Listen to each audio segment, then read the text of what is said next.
केदारनाथ महाप्रलय। वर्ष 2013 में 16 जून को ऐसी कौन सी आपदा आ गई जिससे केदारनाथ यात्रा पूरी तरीके से बाधित हो गया। केदारनाथ के आसपास के गांव पूरी तरीके से इस बाढ़ में ध्वस्त हो गए और साथ ही साथ केदारनाथ के मंदिर प्रांगण में लोगों की लाशें और बड़े बड़े मलबों, बड़े बड़े पत्थरों में पूरी तरीके से तब्दील हो गई। कैसे ये पल भर में ये दृश्य बदल चुका। आज की इस वीडियो में मैं आप लोगों को 2013 में जो प्रलय आया उसकी एक संपूर्ण स्टोरी बताने जा रहा हूँ कि कैसे यात्रा शुरू हुई और कैसे एक प्रलय में तब्दील हो गया और पुनः आज हम केदारनाथ यात्रा कितनी धूमधाम से, कितनी श्रद्धा के साथ वापस पहुंच रहे हैं। इस सभी घटना का वर्णन आज की इस वीडियो में मैं आपको दूंगा। तो एक बार वीडियो शुरू होने से पहले आप सभी कोई हर हर महादेव का नाम लेकर इस वीडियो को पूरा देखिएगा। इस वीडियो को पूरा देखने के बाद आपके मन में एक जरूर भय उठेगा, लेकिन उस भय को आप कृपया नजरअंदाज कर दे क्योंकि आज केदारनाथ काफी कुछ बदल चुका है। वीडियो को शुरू करते हैं। चलिए, हर हर महादेव। वर्ष 2013 की बात है ये, जब उत्तराखंड प्रशासन द्वारा ये घोषित किया गया कि 14 मई को केदारनाथ के कपाट धूमधाम से ओपन होंगे। मई का महीना आ गया और 14 तारीख का ये दिन आ चुका था। बाबा की जो डोली जाती है ऊखीमठ से, वो बड़ी ही धूमधाम तरीके से बाबा के दरबार तक पहुंचाने का सिलसिला शुरू हुआ। लोगों की आस्था, लोगों का उत्साह और लोगों की श्रद्धा, सभी चीजें काफी उच्च स्तर पर थी और सभी चीजें सही शॉट चलती जा रही थी। 2013 में 14 मई को बाबा के कपाट खुले। पूजा अर्चना के साथ, जलाभिषेक के साथ बाबा की निरंतर रूप से यात्रा शुरू हो गई, जिसमें भारी मात्रा में श्रद्धालु सम्मिलित होकर मत्थे टेकने स्टार्ट कर दिए। तकरीबन एक महीना बीत जाने के बाद यानी कि 14 मई से 14 जून आ गया और 13 जून से दोपहर के वक्त से लगभग केदारनाथ में हल्की फुल्की वर्षा शुरू हुई और ये वर्षा शाम तक चली। तो लोगों का ये सोचना था कि शायद ये वर्षा तो आम सी बात है, क्योंकि केदारनाथ में तो हर 5 मिनट में मौसम परिवर्तन होता रहता है। जो लोग केदारनाथ यात्रा इस आपदा के बाद किए होंगे उनको शायद मौसम का लिहाजा जरूर हो गया होगा। तो 13 तारीख की पूरी रात वर्षा हुई और 14 तारीख को भी पुनः वर्षा जारी रहा। लोगों ने सोचा कि शायद जून का माह आ चुका है, आषाढ़ का माह लग चुका है, तो वर्षा होना वाजिब है। लेकिन किसी को यह पता नहीं था कि आज से ठीक 3 से 4 दिन बाद होने वाले एक महाप्रलय सबको झकझोर कर रख देगी। 14 तारीख भी यथावत निकल गया। जैसे तैसे लोगों ने बारिश में भी बाबा के दर्शन किए, बाबा के मत्थे टेक के। जिनको वापस जाना था वो वापस गए, जिनको रात्रिकालीन विश्राम करना था वो रात्रिकालीन वहां विश्राम करते रहे। उधर आपकी सोनप्रयाग से गौरीकुंड से होते हुए पूरी यात्रा चालू थी। श्रद्धालुओं की पूरी रात आवागमन जारू था। कोई लोग ट्रैकिंग कर रहे हैं तो कोई लोग नीचे अपना वापसी यात्रा कर रहे हैं। अगली सुबह 15 तारीख को भी ये यात्रा शुरू रही, लेकिन बारिश रुकने का नाम नहीं ले रही थी और बारिश पिछले 3 दिनों से लगातार इस केदारनाथ के आसपास इलाकों पर हो रही थी। यहाँ तक कि गौरीकुंड में भी इसका असर देखने को मिल रहा था। लेकिन 15 तारीख की सुबह से केदारनाथ घाटी पर वर्षा काफी ज्यादा प्रारंभ होना शुरू हो गई और यह वर्षा इतनी भयानक थी कि केदारनाथ के ऊपरी पर्वतों पर हर जगह पानी ही पानी भरा चुका था। और केदारनाथ में जैसे तैसे वर्षा तेज होती जा रही थी तो लोगों की भीड़ भी उतनी होती जा रही थी, क्योंकि यात्री ये सोच रहे थे कि बारिश जैसे ही रुकेगी हम अपनी यात्रा वापसी को प्रस्थान करेंगे। लेकिन ये किसी को भी मालूम नहीं था कि महाप्रलय का पहला चरण 15 तारीख की रात 8:25 पे होने वाला है।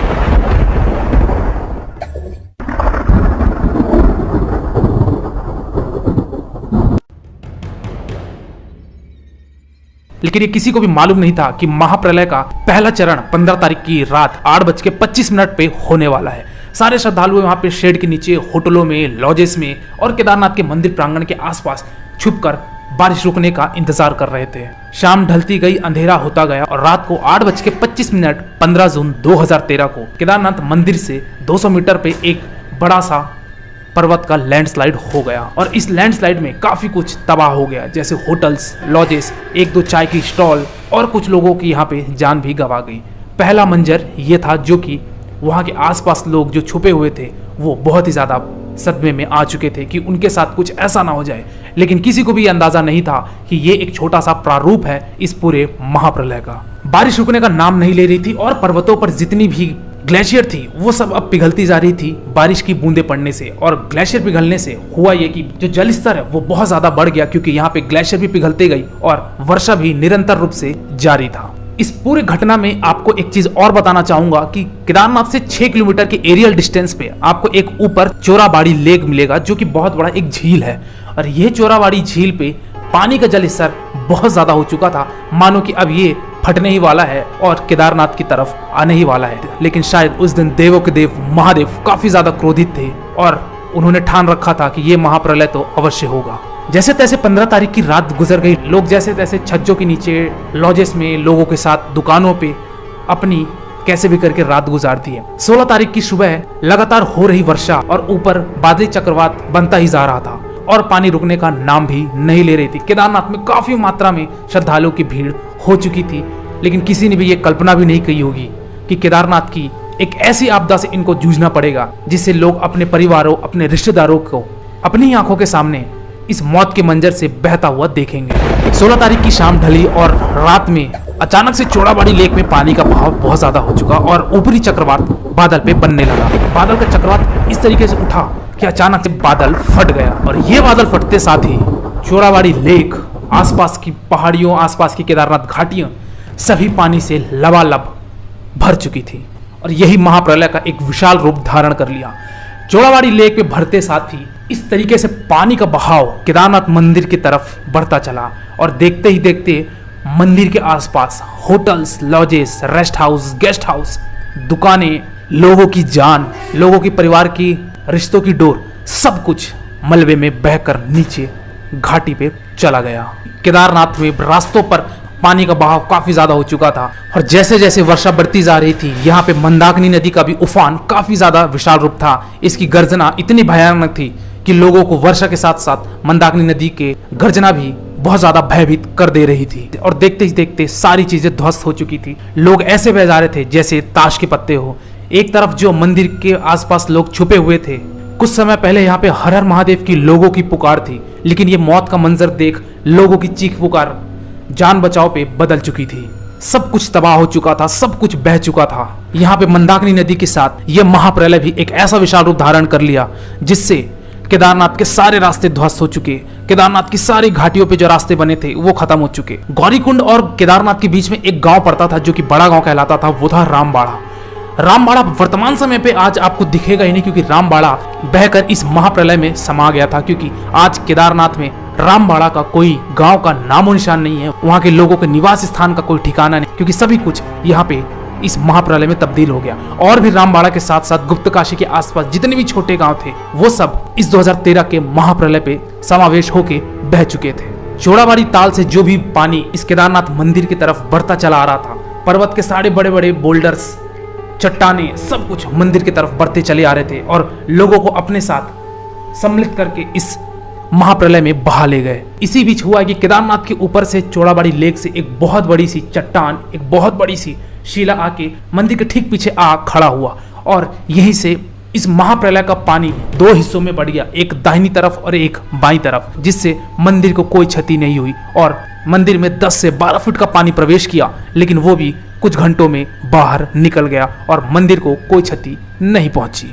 उधर दूसरी तरफ यह पानी नीचे जाकर यानी कि गौरीकुंड, सोनप्रयाग से होते हुए देवप्रयाग, रुद्रप्रयाग से होते हुए ये असर ऋषिकेश के राम झूला, लक्ष्मण झूला, सब कुछ ऐसा लग रहा था कि शायद आज ऋषिकेश भी तबाह होने वाला है। यहाँ तक कि हरिद्वार की गंगा नदी का जल उफान इस तरीके से था कि आसपास के लोग काफी सहम गए थे कि शायद उनके साथ भी कोई ऐसी हादसा ना हो जाए। आखिर ऐसा क्या हुआ केदारनाथ में जो कि मंदाकिनी नदी, गंगा नदी का जलाशय इतना उठ चुका और यहाँ पे सभी चीजें, होटल, धर्मशालाएं सब मलबे में तब्दील होते जा रही है। इस महाप्रलय की जल की रफ्तार 40 से 50 किलोमीटर की रही होगी, जो कि कई किलोमीटर की ऊंची पर्वतों से, ऊंची पहाड़ियों से, चोड़ाबाड़ी लेक से, केदार घाटी से ऐसा पानी का बहाव दिख रहा था कि सब तरफ जल ही जल, मौत ही मौत और मंजर ही मंजर नजर आ रहा था। यह महाप्रलय इतनी आसानी से खत्म नहीं हुआ, इसका सिलसिला काफी समय तक चलता रहा। यहाँ तक कि अगली सुबह 17 तारीख को भी यह पानी का जलाशय उसी रूप पर अपना विशाल रूप धारण करके महाप्रलय बनकर बहता गया। इधर आसपास के गौरीकुंड, सोनप्रयाग में बहुत सारे लोग, बहुत सारे प्रोजेक्ट जो चल रहे थे, ब्रिज कंस्ट्रक्शन, बस अड्डा, सब कुछ पानी में तबाह हो चुका था और एक पहाड़ ही पूरी खिसक कर पूरी की पूरी पानी में समा चुकी थी। गौरीकुंड के ऊपर आसपास के छोटे मोटे गांवों में लोग पलायन कर रहे थे। उनको मालूम भी नहीं था कि उनके पास मौत का मंजर आ रहा है और उनको अपने साथ बहा कर ले जा रहा है। आसपास के सभी गांव, सभी होटल्स मानो ऐसे बह जा रहे हैं जैसे मानो कि वहां के बिल्डिंग्स, वहां के होटल्स बस एक पत्ते के तौर पर हैं और वो पानी के साथ बह जा रहे हैं। दूसरी तरफ जो लोग वहां पे छुपे हुए थे, गुप्तकाशी में, सोनप्रयाग में छुपे हुए थे, कुछ लोग वो जो कि यात्रा के दरमियान रास्ते में रुके हुए थे और कुछ लोग वो जो कि केदारनाथ के घाटी के इर्द गिर्द इक्का दुक्का लोग बच चुके थे। उन्होंने अपने परिवार को बिछड़ता देख महादेव से एक ही प्रार्थना करी कि महादेव शांत हो जाओ, लेकिन शायद महादेव बहुत ज्यादा आक्रोश में थे और ये महाप्रलय सब कुछ तबाह होने के बाद ही शांत होता। 17 तारीख को यह सिलसिला कुछ चला और प्रशासनिक तौर पर यहाँ पे देहरादून, हरिद्वार, ऋषिकेश में किसी भी अधिकारी को इसकी खबर नहीं थी कि आखिर केदारनाथ में कुछ ऐसा भी हुआ है। 18 तारीख की सुबह 9:45 पे यहाँ पे एनडीआरएफ की पहली उड़ान हेलीकॉप्टर से भरती है और यहाँ पे इंस्पेक्शन करने के लिए पहुँचती है। इनकी उड़ान जैसे ही आगे बढ़ते जा रही थी गौरीकुंड से, ये हवाई दृश्य देखते साथ ही इनको भी पहले एहसास नहीं हुआ कि आखिर हम क्या देख रहे हैं। जैसे तैसे रामबाड़ा पार करके केदारनाथ के आसपास पहुँचे तो इन्होंने पहले ही अंदाज़ा लगा लिया कि ये महाप्रलय किस पैमाने पर हुई है और कितने लोगों ने अपनी जान गंवाई होगी। 18 तारीख को निरीक्षण होने के पश्चात यहाँ पे एनडीआरएफ, एसडीआरएफ और आईटीबीपी की सेना, जवान, थल सेना, हर कोई यहाँ पे मौजूद होकर रेस्क्यू ऑपरेशन शुरू किया गया, जिससे फंसे हुए लोगों को निकाला गया। जिंदा बचे हुए लोग जिनको महादेव ने इस महाप्रलय में बचा दिया, वो सेना से सिर्फ एक ही भीख मांगते कि मेरे परिवारजन को ढूंढ दीजिए, शायद वो इसी आसपास मलबे में दबे होंगे। लेकिन उन श्रद्धालुओं को कौन समझाता कि ये महाप्रलय था। शायद हर किसी ने अपने परिवार को खो दिया जितने वहां मौजूद थे। इस 3 दिन की यात्रा के दरमियान लोगों का खाना, लोगों की बिजली, लोगों का खान पान पूरी तरीके से ध्वस्त हो चुका था। लोग वहां भूखे प्यासे सिर्फ जान बचाव की चीख पुकार करने लग गए। एनडीआरएफ की टीम सबसे पहले लोगों को यहाँ पे भोजन सप्लाई करी और यहाँ पे लोगों को खाद्य पदार्थ देने के पश्चात रेस्क्यू ऑपरेशन शुरू किया गया। सभी को गुप्तकाशी, फाटा और उखीमठ पे सही सलामत छोड़ा गया। सारे ऑपरेशन संपन्न होने के पश्चात उत्तराखंड सरकार, केंद्र सरकार ने सभी श्रद्धालुओं को हरिद्वार से रोकना शुरू कर दिया और सबको वापस जाने की आग्रह करने लगे। इस 3 दिन के महाप्रलय में सरकारी आंकड़े के मुताबिक कहा गया कि 4000 लोगों ने अपनी जान गंवाए हैं, लेकिन वहां क्षेत्रीय लोगों की बात सुनी जाए तो कहना है कि 20 से 25,000 लोगों ने अपने प्राण इस महाप्रलय में त्याग दिए। लेकिन अगर मेरा मानना हो तो शायद इतनी बड़ी महाप्रलय में कुछ लोग गौरीकुंड पे भी गए होंगे, कुछ लोग सोनप्रयाग पे भी अपने प्राण त्यागे होंगे, यानी ये आंकड़ा उम्मीद से भी ज्यादा है। ये सारी घटना होने के बाद उस साल की यात्रा तो पूरी तरीके से ध्वस्त हो चुकी थी और देश के कोने कोने तक लोगों ने केदारनाथ जाने का तो अपने जुबान पर नाम भी लेना बंद कर दिया। लेकिन केंद्र सरकार द्वारा, राज्य सरकार द्वारा केदारनाथ को पुनः इस तरीके से तैयार किया गया कि खुदा ना खास्ता आने वाले समय पे अगर ऐसी आपदा आए तो लोगों को अपनी जान गंवाना ना पड़े। तो वर्तमान समय पे आपसे एक ही आग्रह है कि आप केदारनाथ जाने के लिए कतराएं ना, सुरक्षित जाएं, महादेव सबको खुश रखें। और हम महादेव से एक ही आग्रह करते हैं कि ऐसी महाप्रलय दोबारा किसी भी धाम पर, किसी भी ज्योतिर्लिंग पर आप ना लाइएगा। इस यात्रा में जिन्होंने भी अपने रिश्तेदारों के, अपने परिवारों को खोया है, मैं उनको नतमस्तक श्रद्धांजलि अर्पण करता हूँ। लेकिन आज की डेट पे केदारनाथ को पहले से काफी बेहतर बना दिया गया है। पुराना मार्ग रामबाड़ा होकर था, लेकिन अब रामबाड़ा का तो अस्तित्व ही नहीं रहा इस 2013 के महाप्रलय के बाद से। तो अभी नया मार्ग का पुनर्निर्माण जो किया गया, वो पहले 16 किलोमीटर की यात्रा होती थी, लेकिन नए मार्ग के मुताबिक आज वो 19 से 20 किलोमीटर की ये ट्रैकिंग होती है, जो कि बहुत ज्यादा खड़ी चढ़ाई है। लेकिन जो भी हो, अपने अंदर श्रद्धा रखना है, हमको किसी के साथ छल नहीं करना है। सब लोग अच्छे बने रहेंगे तो महादेव कभी नाराज नहीं होंगे और ऐसी हमको विपत्ति का सामना नहीं करना पड़ेगा। आज की वीडियो में दोस्तों फिलहाल इतना ही। हर हर महादेव आप जरूर लिखिएगा और आप अगर केदारनाथ जाने की योजना बना रहे हैं तो आप सभी को मैं अपनी ओर से ढेर सारी आपको यात्रा मंगलमय होने की शुभकामनाएं देता हूं और महादेव से आपको परिपूर्ण आपको आशीर्वाद प्राप्त हो। जय महादेव, हर हर महादेव, ओम नमः शिवाय।